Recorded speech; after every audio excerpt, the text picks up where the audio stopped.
أعوذ بالله من الشيطان الرجيم. بسم الله الرحمن الرحيم. الحمد لله الذي لا يبلغ مدحته القائلون ولا يحصي نعماءه العادون ولا يؤدي حقه المجتهدون الذي لا يدركه بعد الهمم ولا يناله غوص الفتن الذي ليس لصفته حد محدود ولا نعت موجود ولا وقت معدود ولا أجل ممدود فطر الخلائق بقدرته ونشر الرياح برحمته والصلاة والسلام على أشرف الأنبياء والمرسلين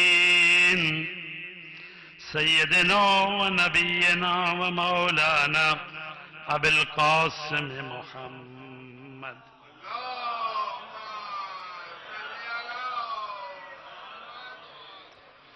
والصلاة والسلام على أهل بيته الطيبين الطاهرين المعصومين. أما بعد فقد قال الله تبارك وتعالى في كتابه المجيد والفرقان الحميد وقوله الحق: يا أيتها النفس المطمئنة ارجعي إلى ربك راضية مرضية فادخلي في عبادي وادخلي جنتي. صلوات پڑھے برحمد.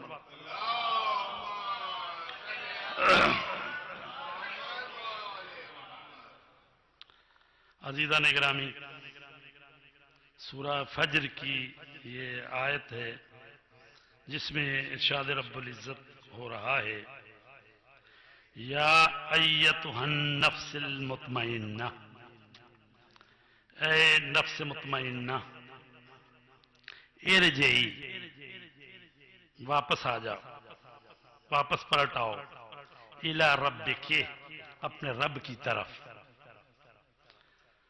راضیتاً مرضیہ، اس حال میں کہ تو اپنے رب سے راضی ہے اور تیرا رب تجھ سے راضی ہے. فادخلی فی عبادی، اور آ میرے خاص بندوں میں داخل ہو جا. وادخلی جنتی، اور میری خاص جنت میں آ جا. تو عزیزان گرامی، نفس انسانی کی تین حالتیں ہیں یا تین قسمیں. ایک ہے نفس امارہ، ایک ہے نفس لوامہ، اور ایک ہے نفس مطمئنہ. نفس امارہ جو ہے قرآن مجید میں سورہ یوسف ہے، اور اس کی آیت نمبر 35 میں ارشاد رب العزت ہے: وَمَا أُبَرِّئُ نَفْسِي إِنَّ النَّفْسَ لَأَمَّارَةٌ بِالسُّوءِ إِلَّا مَا رَحِمَ رَبِّي. اور میں اپنے نفس کو بھی بری قرار نہیں دیتا، بہرحال میرا نفس تو مجھے برائیوں کا حکم دینے والا ہے. ایک نفس کی یہ قسم ہے. دوسری ہے نفس کی قسم نفس لوامہ. یہ نفس انسان کی ایسی حالت ہے کہ جب انسان گناہ کرتا ہے تو اس کا نفس اس کو ملامت کرتا ہے. اسی ملامت کی وجہ سے اسے نفس لوامہ، ملامت کرنے والا نفس کہا گیا ہے.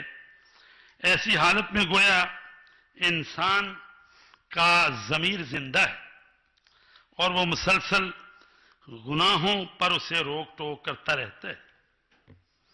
قرآن مجید میں ہے سورہ قیامت میں لا اقسم بیوم القیامہ ولا اقسم بالنفس اللوامہ، قسم ہے قیامت کے دن کی، قسم ہے ملامت کرنے والے نفس کی۔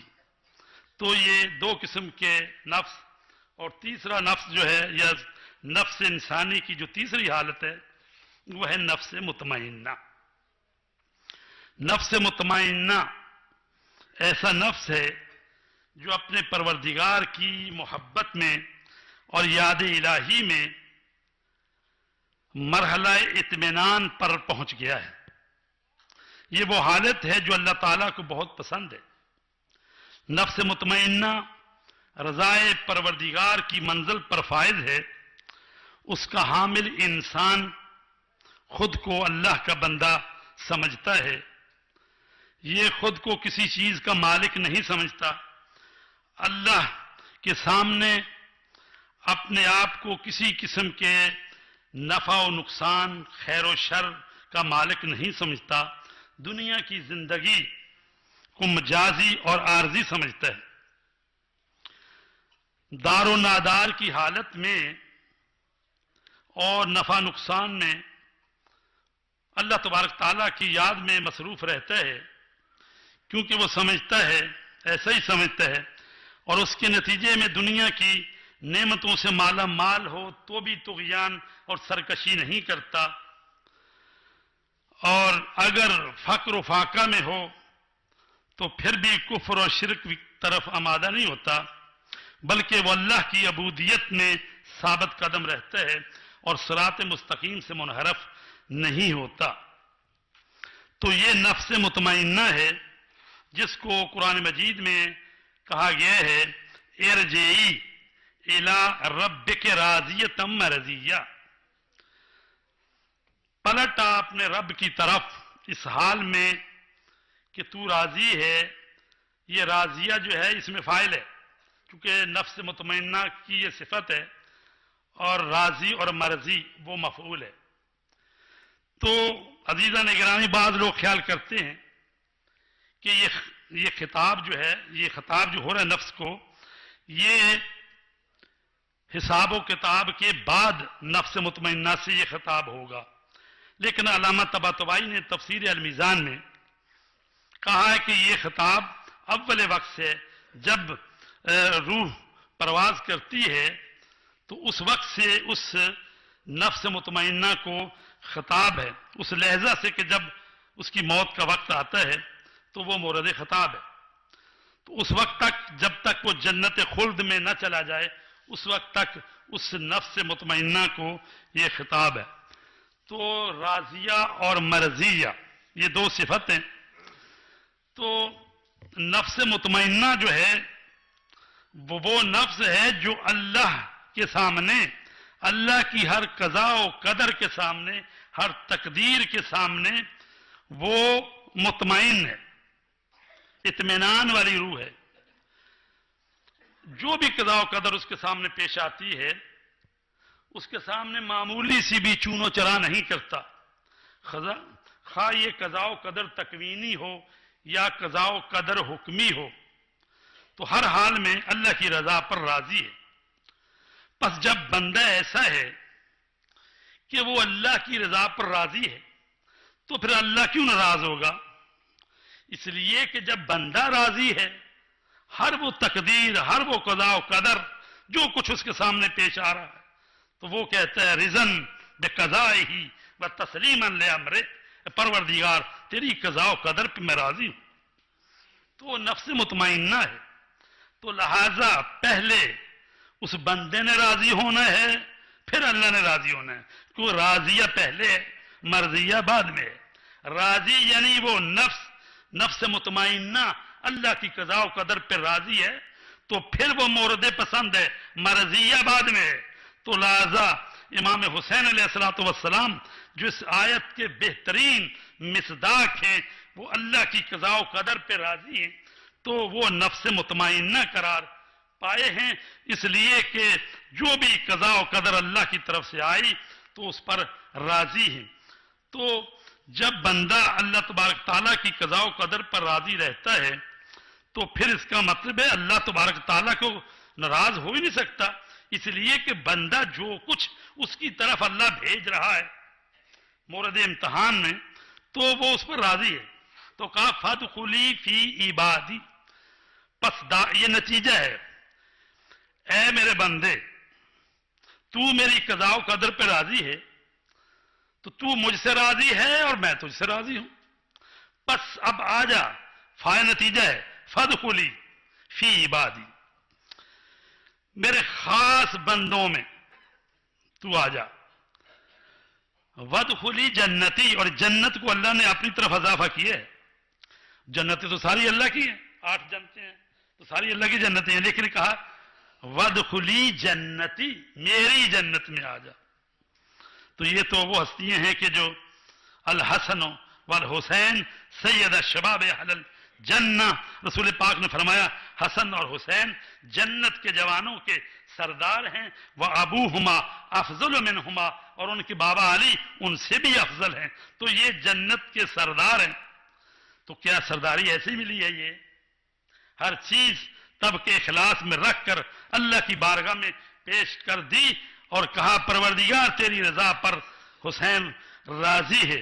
تو عزیزان گرامی، اس آیت کے شروع میں جو لفظ فا آیا ہے یہ فائل نتیجہ ہے، یعنی نفس مطمئنہ کو اللہ کا اپنے خاص بندوں اور اپنی خاص جنت میں داخل کرنا پہلے والی آیت کا نتیجہ ہے، جس میں فرمایا ارجعی الی ربک راضیۃ مرضیہ، چونکہ تو راضی اور مرضی ہے لہذا اب میرے بندوں میں شامل ہو جا اور میری جنت میں آ جا. یہ فرمان خدا دلالت کرتا ہے کہ نفس مطمئنہ اللہ کے خاص بندوں میں شامل ہے اور مقام عبودیت کا حامل ہے، اور ایسا ہی ہونا چاہیے، کیونکہ اگر کوئی اپنے اللہ سے راضی ہو جائے اور مطمئن ہو جائے اور اپنے ارادہ اور خواہش کو اللہ کے ارادے اور خواہش کے تابع کر دے، یا اس سے بھی بڑھ کر یہ کہ وہ ہر قسم کے استقلال کو اپنی ذات سے نفی کر دے اور ہر وہ جو اللہ کی طرف سے آئے اسے حق سمجھے، اس پر راضی ہو، تو نتیجتاً اپنی ذات و صفات و افعال کو مکمل طور پر مل کے خدا قرار دے. تو لہذا اللہ تبارک تعالی جو ہے پھر اس کو کہتا ہے کہ نفس مطمئنہ پلٹا اپنے رب کی طرف. تو عزیزان گرامی، امام حسین علیہ الصلوۃ والسلام نفس مطمئنہ کے مالک ہیں، اور آج یوم عاشور ہے، 10 محرم، اور ساری شہادتیں آج ہی کے دن ہوئی ہیں. وہ تو ہم نے محرم کے ایام میں وہ اس کو ترتیب دے لیا ہے کہ 6 محرم کو کس کی شہادت پڑھنی ہے، 7 کو کس نے 8، تو شہادت تو ساری آج ہی ہوئی ہے. اور میں اس شہادت کا تذکرہ کرنے چلا ہوں کہ جو امام حسین علیہ السلام سے پہلے جو شہادت ہوئی ہے اس کی شہادت کے بعد امام حسین کی شہادت ہوئی ہے. کربلا کے دن میں تمام شہادتیں ہوئی ہیں. شروع میں نماز ظہر سے پہلے ہی تقریباً امام حسین علیہ السلام کے 50 صحابی شہید ہو گئے تھے، اور نماز ظہر کے بعد باقی جو شہداء، جب تمام صحابہ شہید ہو گئے تو اس کے بعد جب نوبت آئی ہے کہ جوانان بنی ہاشم کی، تو سب سے پہلے امام حسین علیہ السلام نے اپنا جوان اور کڑیل بیٹا علی اکبر کو کہا ہے کہ اے میرے فرزند آپ شہادت کے لیے آئے. تو سب سے پہلے حضرت علی اکبر کو پیش کیا اللہ کی بارگاہ میں، وہ جوان اور کڑیل بیٹا کہ جس کی شہادت پر کہا پروردگار گواہ رہنا، اب میں اس کو بھیج رہا ہوں کہ جو صورت میں اور سیرت میں محمد مصطفیٰ کا جمال اور جلال تھا، اور جب ہم تیرے نبی کی زیارت کرنا چاہتے تھے تو ہم اس کو دیکھ لیا کرتے تھے. علی اکبر کو بھی بھیج دیا، اور اس کے بعد جب حضرت عباس علمدار علیہ السلام انہوں نے کہا آقا مجھے بھی اجازت دیجئے، تو کہا اے میرے بھائیا تو میری فوج کا سردار ہو. تو کہا مولا فوج کہاں ہے جس کا میں سردار ہوں؟ اب تو کوئی باقی نہیں رہا. لیکن امام حسین علیہ السلام نے ان سے بھی کہا کہ آپ بچوں کے لیے پانی کی سبیل کیجئے.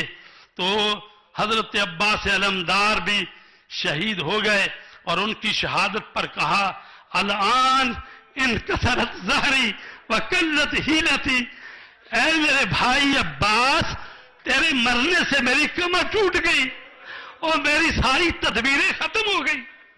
عزادارو اب جب کوئی نہ رہا تو ایک مرتبہ میرے آقا مولا نے کہا حل من ناصر ینصرنا حل من مغیث یغیثنا، ہے کوئی جو میری مدد کرے، ہے کوئی جو اہل حرم کا دفاع کرے.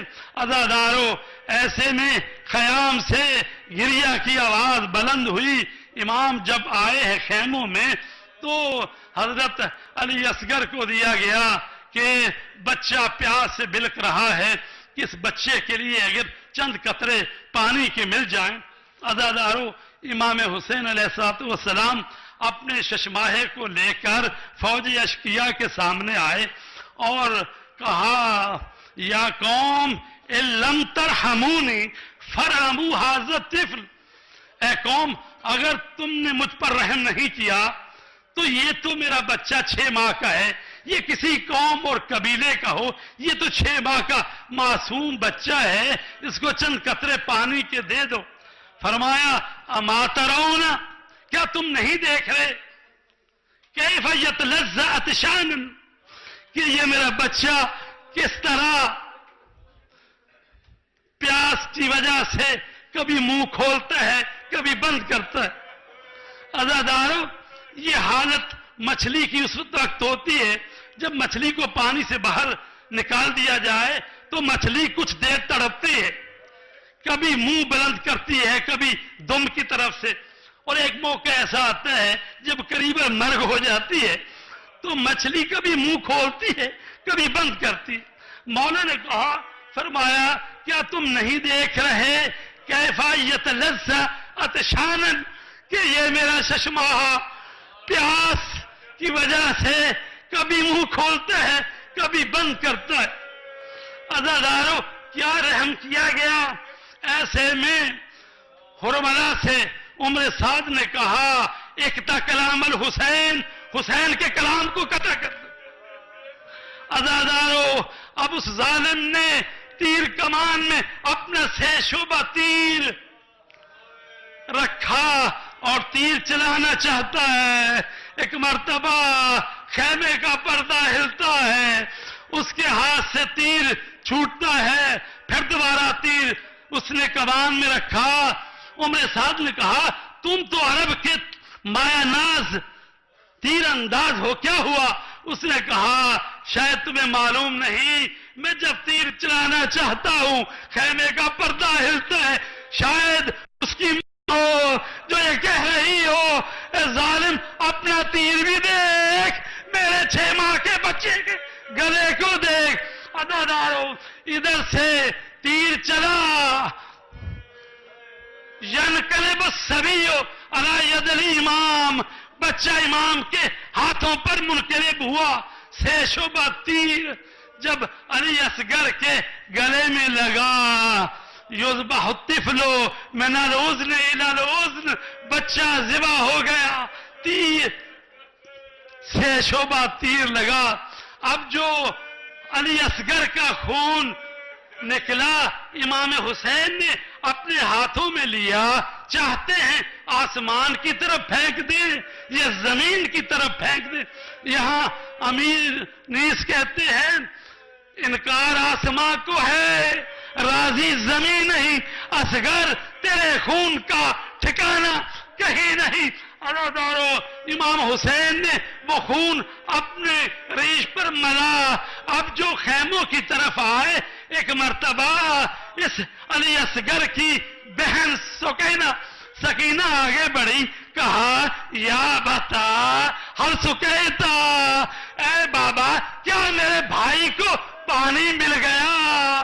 امام حسین نے گریہ کیا، کہا بیٹی تیرے بھائی کو ظلم کے تیر سے ذبح کر دیا گیا.